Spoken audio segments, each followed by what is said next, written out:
manangasanga ny korontana eto Madagasikara tokony hifampiresaka ny filoham-pirenena teo aloha sy Andry Rajoelina.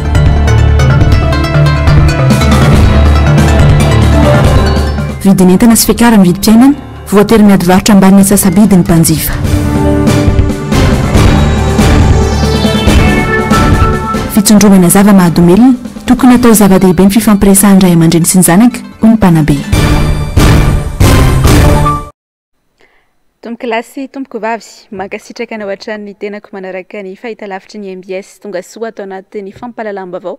amin'ity talata fa 14 ny volana febroary ny taona 2024 ity ary atolotry indray ny araba anasakanao sady anaraka ny fotoanan'ny vaovao hatramin'ny farany. Ny ampy indray araka izany ny sazy azon'ny Roly Mercia ministry ny serasera teo aloha nivoaka androanty tetsy amin'ny lapan'ny fitsarana Anosy Ndidy. Voasazy ihany koa moa ivoangy Razoanarmampianina vady ny filoha teo aloha sy teratany vahiny iray no nitira Roly Mercia ity milaza ny ampiakatra ny didim-pitsarana nivoaka io kosa ny mpisolo vava ny Roly Mercia.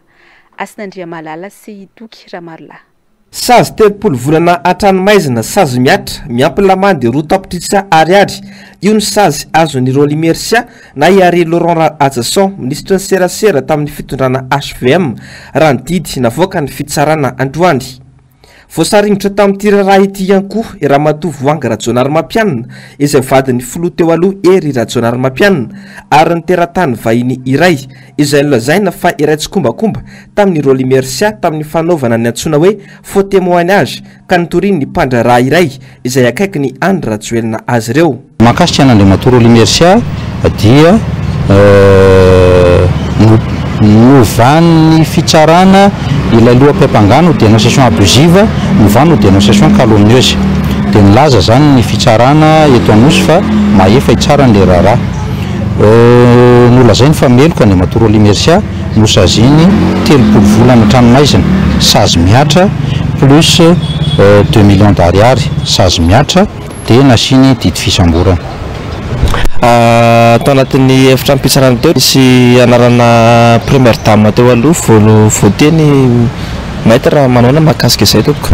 Eny tompoko mahakasika ny vadiny filoha teo aloha dia nolazainy fitsarana fa meloka ihany koa izy dia heritaona an-tranomaizina sazy miantona sy lamandy 1 million d'ariary sursis no notonony fitsarana ho anazy. Ilay vazaha anankiray izay voapanga ho ndraitsy kombakomba tamin'ny fijoroana vavolombelona sy ny dénonciation calomnieuse koa moa zany complice na ireo zany le olona dia mitovy sazy amin'Andriamatoa Roly Mercia ihany koa. Arak'izany dia novaina ho dénonciation calomnieuse ilay fitoriana dénonciation abusive teo aloha ka nitondran'ny fianakavian'ny Roly Mercia fa nehoan-kevitra. Bon, raha ohatra zany ka hoe momba ireo article narotsaky Mamy Ravatomanga tao amin'ilay dossier de plainte no raisina hoe dénonciation calomnieuse dia tsy mitombona koa araka ny lalàna tsy mitombona tsy azo raisina satria efa frappé de prescription araka an'izay atao hoe 6 mois ihany ny durée de vie any article mivoaka. Raha ohatra hoe momba ilay témoignage nentiny Roly Mercia taty PNF dia zavatra anankiroa mifandravatra be. Ray tsisy zavatra fantatra roza zavatra niteneny Roly taty satria zay no votoatin'ny audience tamin'ny talata teo hoe noterena i Roly ilaza hoe inona zavatra resahanao tany amin'ny PNF. Aiza no itenenanao hoe calomnieuse io na abusive io et surtout hoe faux témoignage io matoa ianao mahafantatra efa nilazaiko foana zay matoa ianao mametraka fanontaniana hoe inona ny lazainao tany dia dika zay tsy mahafantatra ianao zay ny dikany. Dia rehefa tsy mahafantatra ianao dia tsy afaka miteny mihitsy hoe diso na marina ny zavatra lazaiko. Mandalo ny fahefana ary samy tsarainy tantara isika hoy nambarany mpisolo vava any Roly Mercia. Zao le teneniko foana hoe rehefa mirahira an'io état de droit io sika dia alao tena atao état de droit fa tsy état de droit ambava fa rehefa tia fanatanterahana zavatra hafa. Tady io fa mivadibadika io fitondrana io rehefa mitorona reo ny amin'ny toerandreo Limersia amin'izay ve nareo vao ilaza hoe misy tsy fahamarinana na misy tsy fanarahan-dalàna atao amin'ny dossier sahala amin'itony. Androany dia laza fa mbola ampiakatra ity raharaha ity amin'ny sehatra ambony kokoa ny mpisolo vava any Limersia. Eo amin'izay vaovaon'ny raharaham-pirenena sy ny pezin'ny politika izay hatrany dia tokony hisy ny fifampiresahana eo amin'ny filoha teo aloha sy ny filoha ankehitriny. Amin'izao akatoky ny fifidianana izao ny fanehoan-kevitra mpanao politika tafaresaka tamin'ny mpanao gazety ny MBS. Efa hita mandrangaranga mantsy fa ho mafy ny fifandonana misy sy mety hitranga eto Madagasikara indrindra ao aorian'ny fifidianana. Nanao ny fanadihadiana amintsika Asinandriamalala sy Tokramarla hatrany. Volana vitsy mialohan'ny fifidianana tsy mitsahatra mandrangaranga ady amin'ny mpanohitra ny fitondrana Andry Rajoelina. Vao tamin'ny sabotsy lasa teo tsy navela hitsena any Rajaonaramapianina ny momba azy. Ny fanakanana ny filoha Marc Ravalomanana hatrany am-piangonana sy ny hetsiky ny tim tany amin'ny faritra maro manerana any Madagasikara tsy lazaina intsony. Mangany fotsiny ny fanagadrana ireo pitsikera izao fanjakana izao. Alohan'ny fifidianana avokoa ireo fampirorona ireo. Mampanaraka izany ny ipohan'ny korotana tsy fankahitana ao aorian'ny fifidianana raha ny famakafakany maro ny toedra rahampirenena ka antony mahatonga ny hevitr'ireo mpanaraka ny toedra rahampirenena ny amin'ny tokony isin'ny fifampiresahana mialohan'ny fifidianana.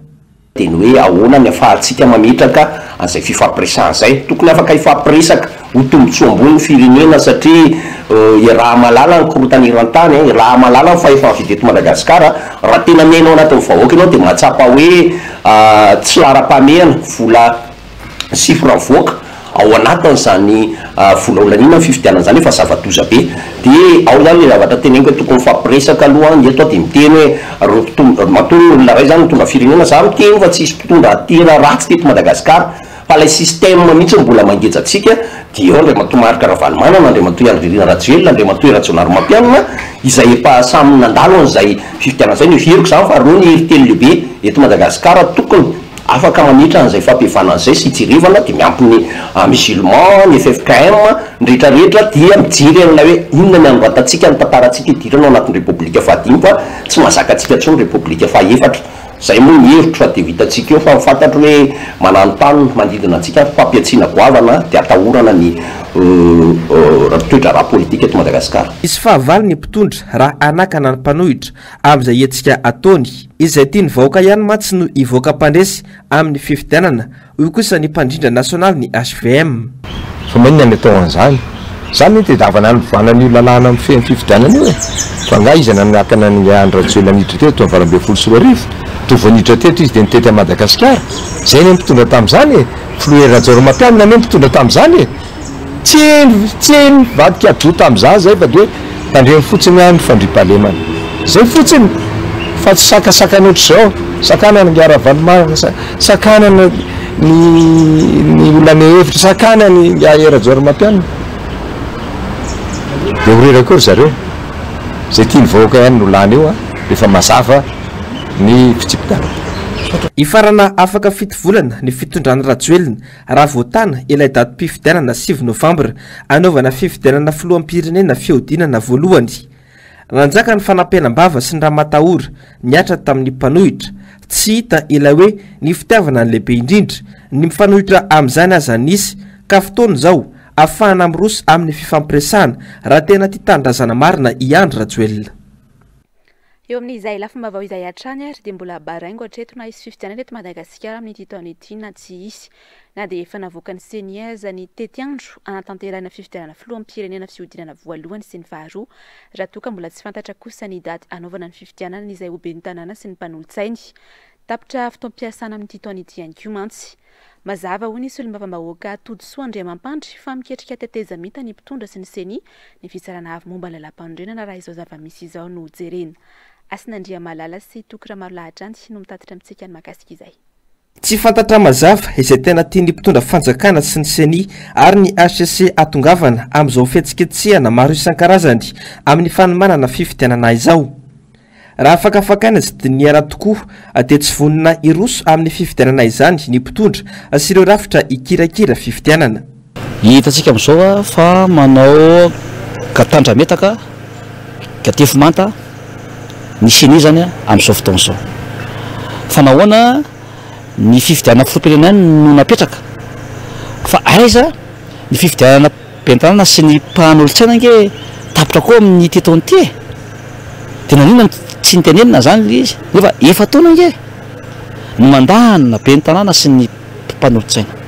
de maninona no tsy nitenenina le izy raha izay ny faharo dia hoe tsy ampika vola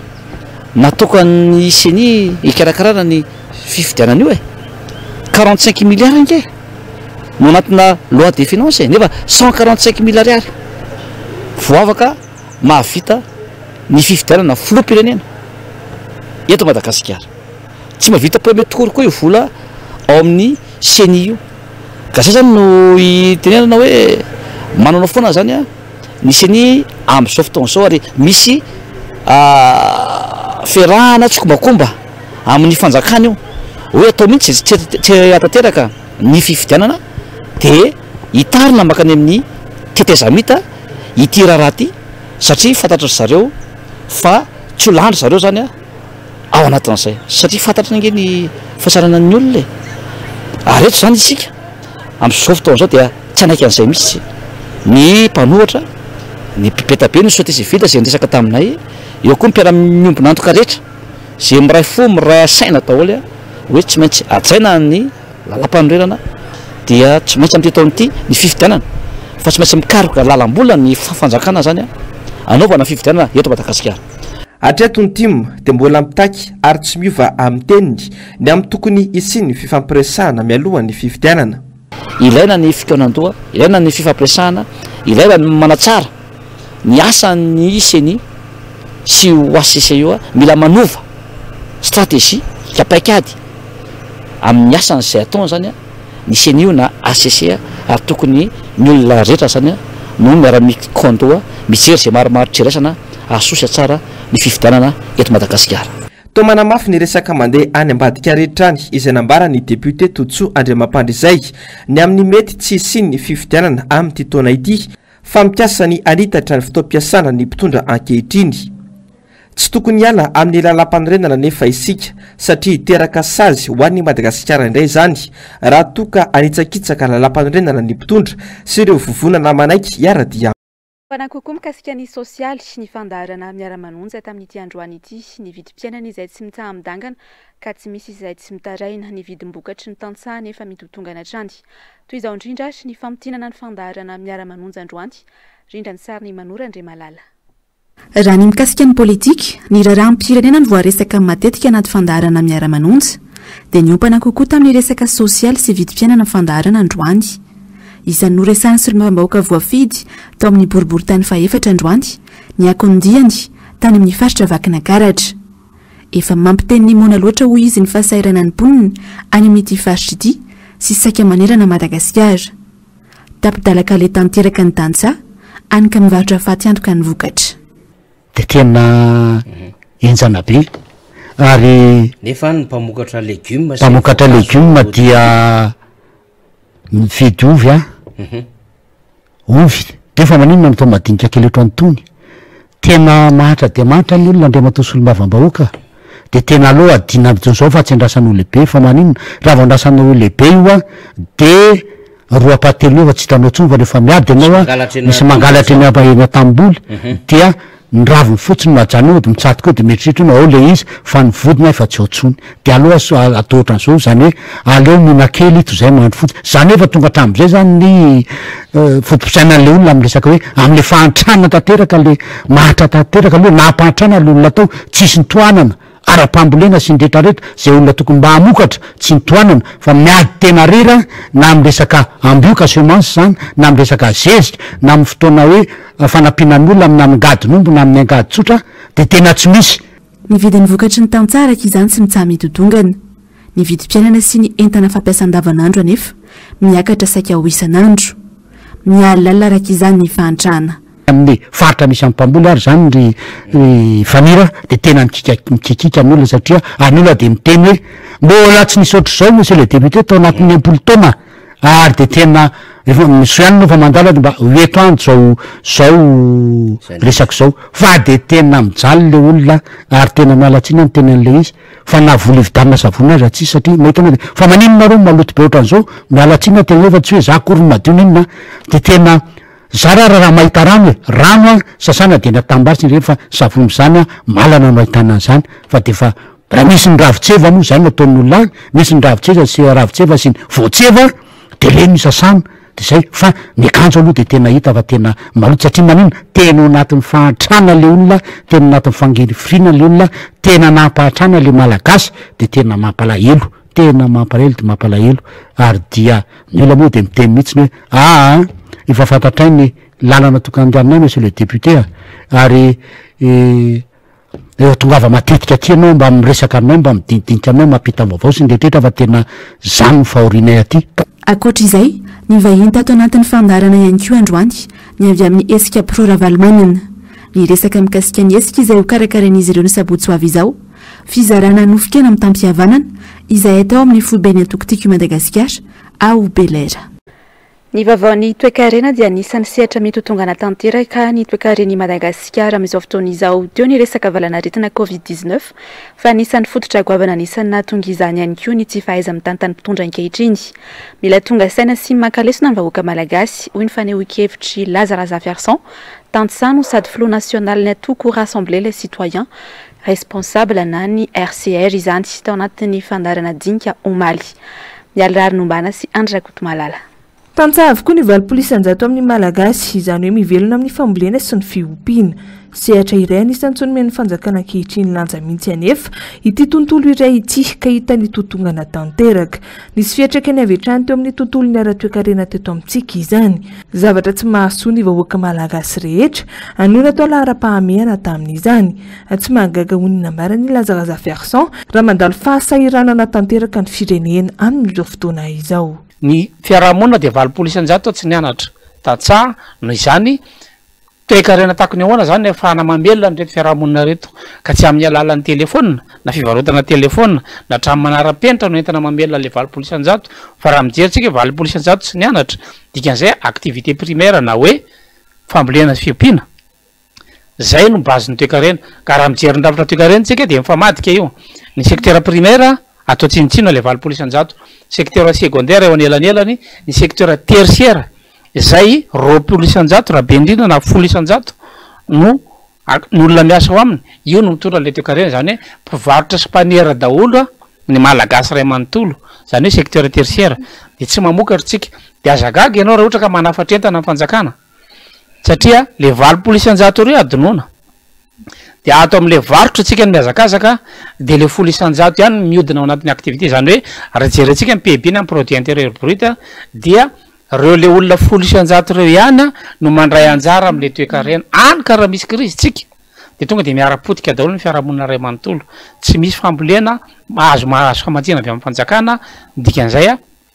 maty ny rafitra politika maty ny rafitra fiarahamonina maty ny rafitra toe-karena de azakakitsika raha mikorotana ambony ambany fa ny tokony ho izy jerena le raha fiarahamonina io le fiarahamonina tsy nianatra mibetsaka tatsaha mibetsaka ahoana zany reo zany ny tokony mena tombony ao anatin'ny toe-karena secteur primaire zay vao mijery secondaire zany hoe mamokatra tsika rehefa tsy lany ny vokatra de manodina tsika rehefa tsy lany vokatra vohodina zay tsika vao mivarotra tsy mahagaga raha mitotongana ihany koa ny vola ariary eto amintsika satria nomena alaka loatra ny fanafarana entana avy any ivelany ny fotom-pivelomany ankamaroan'ny vahoaka malagasy mihitsy izay nampanantenana tsy misy atrany no rosimbaina izao fitondrana ankehitriny izao zakana tsy mirarahany le sehatra ny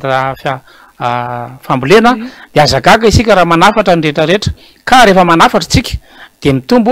mazava ho azy ny filantsika vola devise de miaina ho azy ny valeur amin'ny volantsika satria tadiavana mafy ny vola devise efa hana manafatra de azagaga tsika raha mahita inflation satria miakatra manaraka ny vidim-piainana ny ivelany zany vidim-piainana eto amintsika raha tokony tsy de nisy efena ny tsy misy impact firy taty amintsika le covid raha namokatra tsika dia nisy impact mafy be le satria tsika tsy namokatra zany hoe rehefa mba azonao antoka zany ny vary sy loka ao an-trano aloha farafaratsiny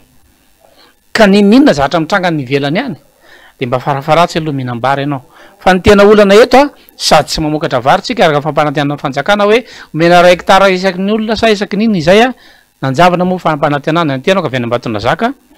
dia na eno fampanantenana amin'ny filoha fampanantenana filoha ankehitriny amin'ny izarana ny tany avodiala masoko no nahita ny sofoko no nandrea mandraka androany tsy misy ny zavatra zany noho izany a anjara avoaka malagasy kosa nga makalesiny ankoatra ny resaka toe-karena no resana tao anatin'ny fandarana dinika omaly ihany koa ny mikasika ny tontolon'ny politika eto Madagasikara nambarany ity filoha nasionaly ny RCR ity afa fotoana izao irosona amin'ny fampiavana pirenena ahafana mampanjaka ny filaminana eto Madagasikara.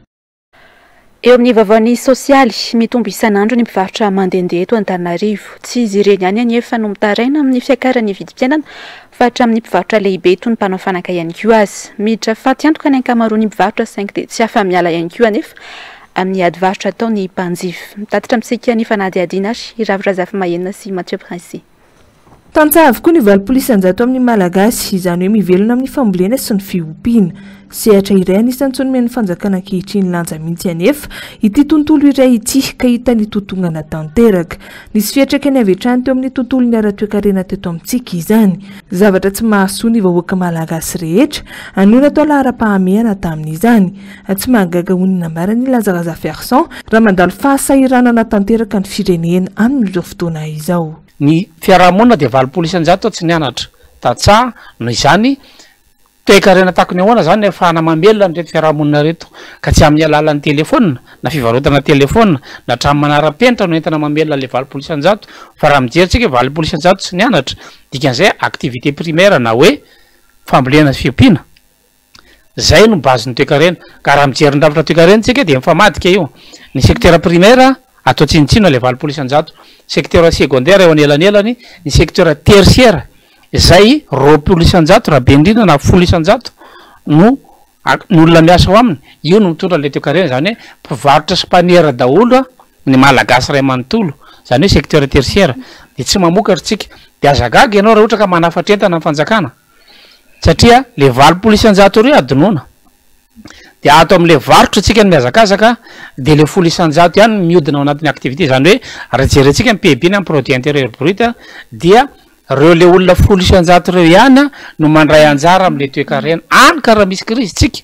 de tonga de miara-potika daholo ny fiarahamonina ray manontolo tsy misy fambolena mahazo famantsina avy amin'ny fanjakana dikan'izay a maty ny rafitra politika maty ny rafi-piarahamonina maty ny rafitra toe-karena de azakakitsika raha mikorotana ambony ambany fa ny tokony ho izy jerena le rafi-piarahamonina io le fiarahamonina tsy nianatra mibetsaka tantsaha mibetsaka ahoana zany a reo zany ny tokony mena tombony ao anatin'ny toe-karena secteur primaire zay vao mijery secondaire zany hoe mamokatra tsika rehefa tsy lany ny vokatra de manodina tsika rehefa tsy lany ny vokatra vohodina zay tsika vao mivarotra tsy mahagaga raha mitontongana ihany koa ny vola ariary eto amintsika satria nomena laka loatra ny fanafarana entana avy any ivelany ny fotom-pivelomany ankamaroan'ny vahoaka malagasy mihitsy izay nampanantenana tsy misy hatrany no rosimbainy izao fitondrana ankehitriny izao zakana tsy miraraha le sehatra ny fambolena de azagaga isika raha manafatra ny rehetrarehetra ka rehefa manafatra tsika de mitombo a mazava ho azy ny filantsika vola devise de miaina ho azy ny valeur amin'ny volantsika satria tadiavina mafy ny vola devise efa hana manafatra de azagaga tsika raha mahita inflation satria miakatra manaraka ny vidim-piainana ny ivelany zany a vidim-piainana eto amintsika raha tokony tsy de nisy efena tsy misy impact firy taty amintsika le covid raha namokatra tsika dia nisy impact mafy be le satria tsika tsy namokatra zany hoe rehefa mba azonao antoka zany vary sy loka ao an-trano aloha farafaratsiny ka ninona zatra mitranga ny ivelany ihany de mba farafaratsy aloha mihinam-bary ianao fa ny tena olana eto a sady tsy mamokatra vary tsika araka fampanantenana ny fanjakana hoe omena ray hectara isaky ny olona sa isaky niny izay a nanjavana moa fampanantenana ny tenao ka avy any Ambatondra Zaka dia na eno fampanantenana amin'ny filoha fampanantenana folo ankehitriny amin'ny izarana ny tany avodiala masoko no nahita ny sofoko no nandrea mandraka androany tsy misy ny zavatra zany noho izany a anjara avoaka malagasy kosa nga makalesiny ankoatra ny resaka toe-karena no resana tao anatin'ny fandarana dinika omaly ihany koa ny mikasika ny tontolon'ny politika eto Madagasikara nambarany ity filoha nasionaly ny RCR ity afa fotoana izao irosona amin'ny fampiavana pirenena ahafana mampanjaka ny filaminana eto Madagasikara. Ny vavaony fitaterana misedra olana daholo amin'izao ny fiara-pitatitra amin'ny lalam-pirenena faefatra miazo any Mahajanga iny noho ny ara-tsindalana manampitrotraka amin'izay ihany koa moa ny vola takiny mpitandro ny filaminana eny an-dalana miditra faty andro karaka izany ny mpitatitra nefa ny tsena misedra olana ihany koa MDS Mahajanga. very fanambola velona ny mpitatitra entana eto Mahajanga amin'izao fotoana izao. Voakelitsika no nandefa nireny camion mpitatitra entana ireny, fa misidra olana ihany koa amin'izao fotoana izao ny mpitatitra entana madinika ao anatin'ny tony fourgon itony. Entana maro samihafa toy ny trondromaina sy ny ireo entana izay azo entina any Antananarivo no entin'izy ireo makany, ary ny legioma kosa entindry ireo miveriny. Ankoatra lalana tapaka sy lalana ratsy dia mangony fotsiny ny fakan'ireo polisy na ny gendarme eny an-dalana ny vola amin'izy ireo. Zavatra anankiray tena tiana ho tenena zany dia hoe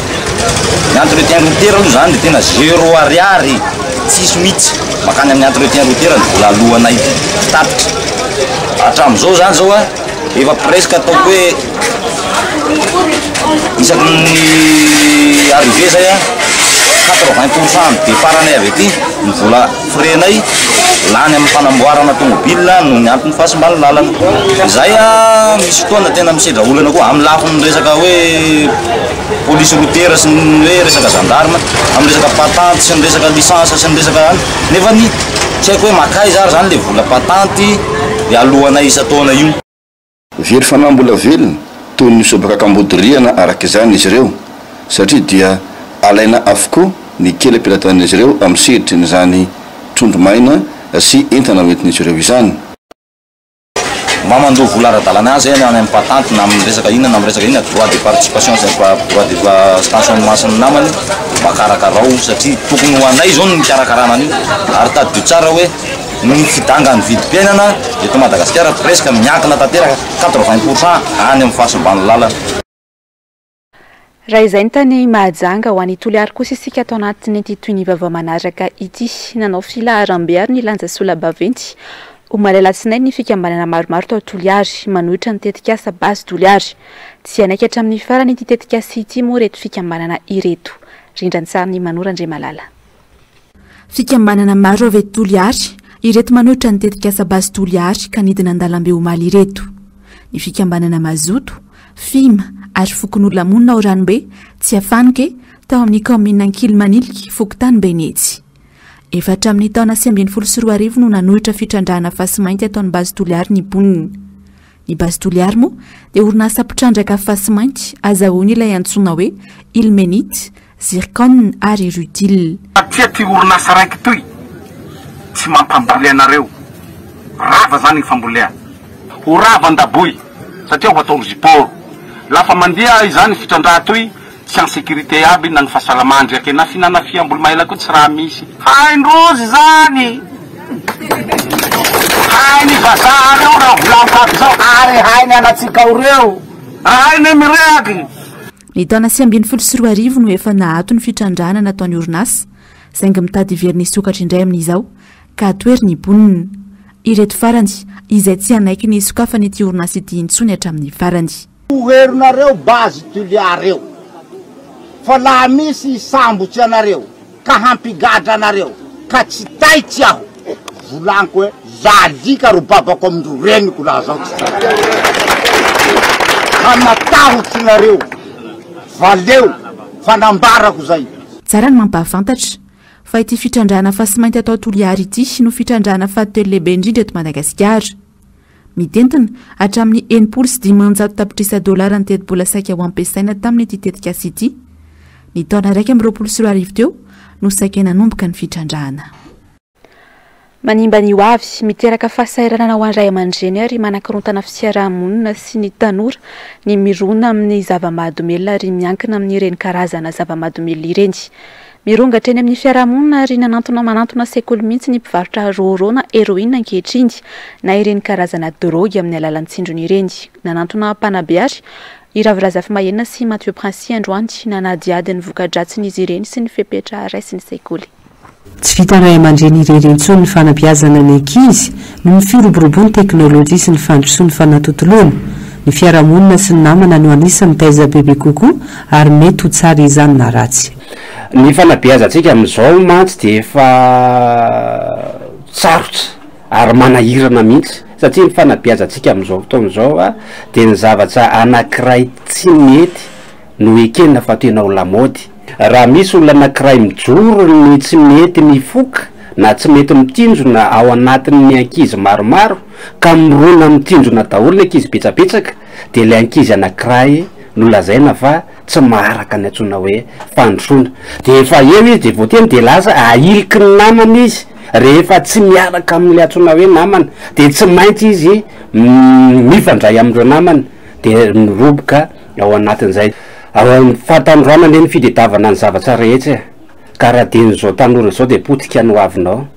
mbola hoaizy ty lalana le mbola hoela vo antsa ao anatin'izay zavatra zay raha manamboly ianao anaovanao hividananao an'izy reny angony angony le izy de mba hanaovana zavatra anankiray mivaingana ao anatin'izay zavatra zay mba hanatsara ny fiainanao mba hanatsara no avinao vokatry ny fehikinan-do amin'ny zava-madomelona manitatra ihany koa ny sain'ny tanora 5 hatramin'ny 5 ary ny tsindrona iray raha ny fantatra mety ho lany hatramin'ny vatsim-pianarana noho ny fitediavana voly io na ihany koa lasa mangalatra ilay ankizy ho an'ny sekoly tsy maintsy atao laram-pahamehana ny fanabeazana ny mpianatra amin'izay mety ho voka-dratsy ateraky ny fidorohana zava-madomelona araka hoe toeram-panabeazana atya tsy toeram-pampianarana fotsiny fa fanabeazana dikan'izay mila beazana ny ankizy amin'ny fiarahamonina misy ny zavatra tsara tokony ho atao na eo amin'ny lafiny hoe fifohana sigara fotsiny ara de efa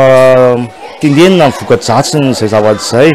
izay manokana zao amin'ny herinandro anatanteraka an'izay andro sekoly zay de ampidirina anatin'ny thème mihitsy ny resaka tanora sy ny zava-misy atsehan'ny tanora de eo anatin'izay zay maneho aseho raha di resaka di io resaka mime io seho zany etinay anabeazana tanora tsy rona amin'ireny fidorohana zava-madomelona sy ny sisa reny asoroana nefa ny fidorohana zava-madomelona ho ny mpanabe miankina ihany koa amin'ny fahavonona ilay olona tafiditra ao anatin'izany ny tena tsara atao de amin'ny fahatandroranony tsy adolatsento ireo de ampidirina ny anaty ataotsika hoe fikambanana masina ry zareo ny isko de ny koral sy ny any de zareo samy zareo any zany ekeko fa mety tsy ho tonga lafatsany any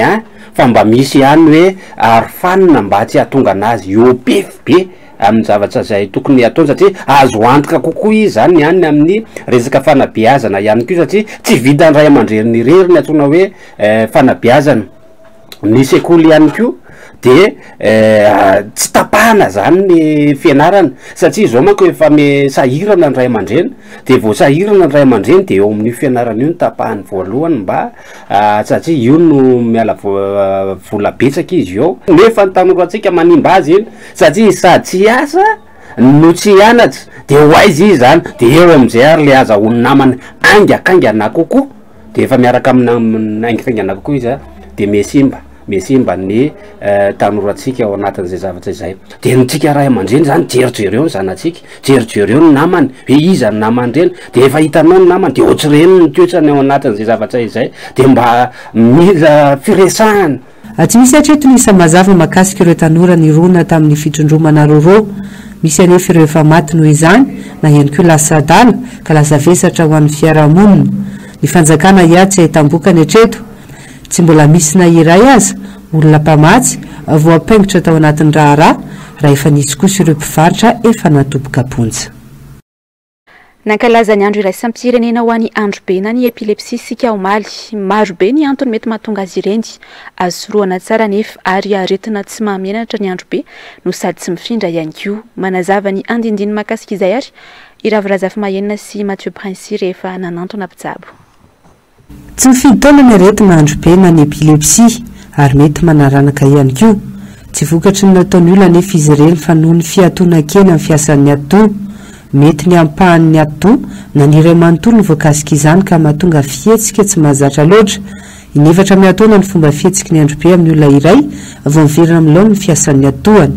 tsara fantarina ny mety mahatonga izany anisan'ny fisiany fanitina miverimberina amin'ny olona iray ohatra ny aretina toxoplasmose ny cysticercose ny fihinanana fanafotsina aza ombitsabo fankatoavana sy ny fisotroana tambavy be loatra ny faritry ny loha voadona matetika ary ny fidorohana zava-madomelona ihany koa dia mety mahavoan'ny andro be raha le izy ray manontolo miatony dia avy eo miverina amin'olona dia iny le andro be hitantsika mahazatra reny le ohatra mika zao le olo amin'ny voalohany aloha dia avy eo mienjana be teo ny vatandray manontolo mienjana tsy azo foritra mihitsy sady toko izy de tsy mahatsiaro osana to izy zany de mianjerany dikan'izany de mifanitona am'izay izy minitra vitsivitsy ao de tapitra de mbola mijanona tsy mahatsiaro saina izy a de mivoaka fahorabavy izy a sady mipipia pataloha amin'ny akapobeny fa raha ohatra indray le apahany anatin'ny loha ihany no iaran'izay hoe fiatoana kely zay misy zao ohatra hoe tampotampo koa izy de verisana kely sady tsy mahay tsy mahita ny tsy azo resana de aveo mivena tapoka indray ohatra ny tsisy ninina misy indray izy a misy fihetsika ataony tsy mijanona izy tsy verisana fa ohatra manao fihetsika ataony arakaraky ny fisehoan'le zany de misy fihetsika ataony zany misy moa ny olona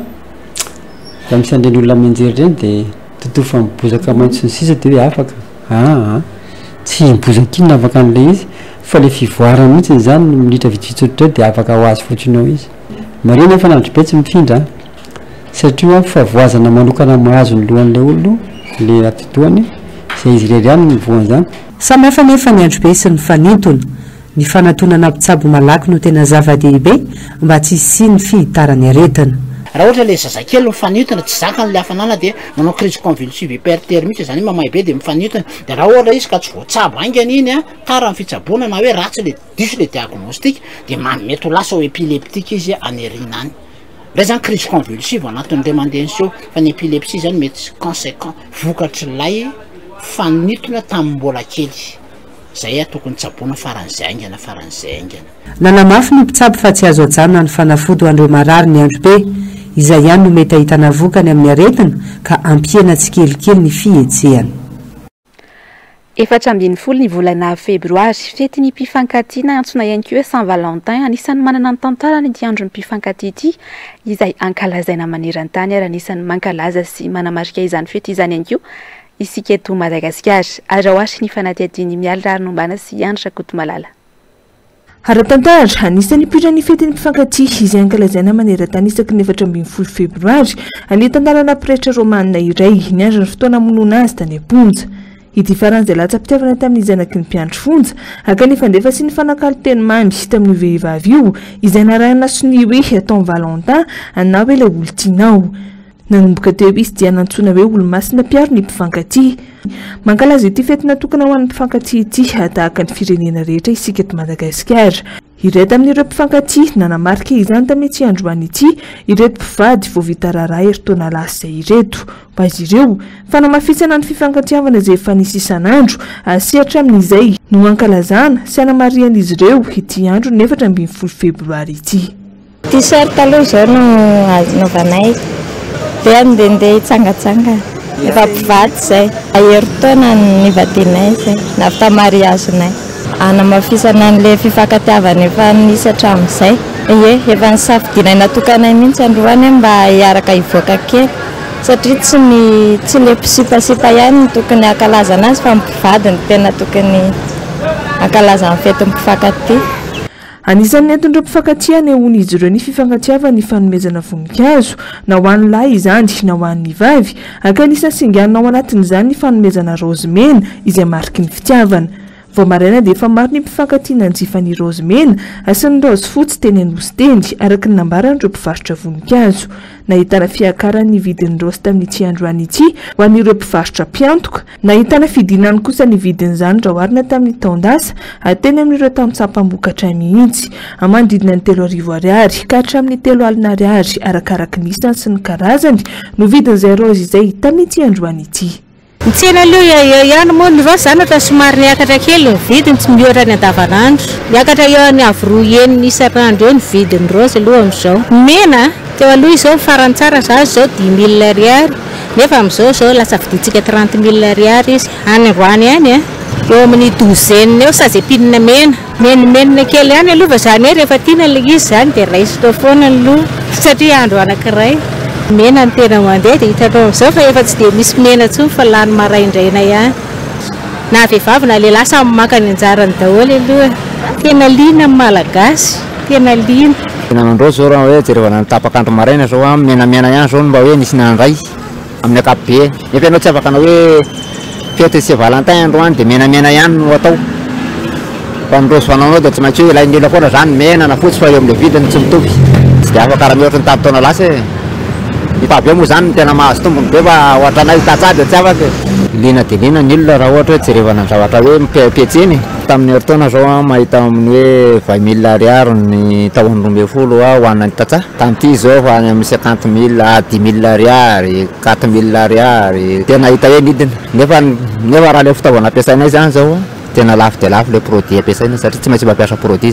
zay vao mahatavaboaka zavatra ohatran'izao miteraka fatiantoka zany hoe rehefa mahazo kely zay zany tena zavatra iainany satria ankoatra ny fividiananareo sy fanomezana isan-karazany ary ny fiaraha-misakafo teo amin'ireo mpifankaty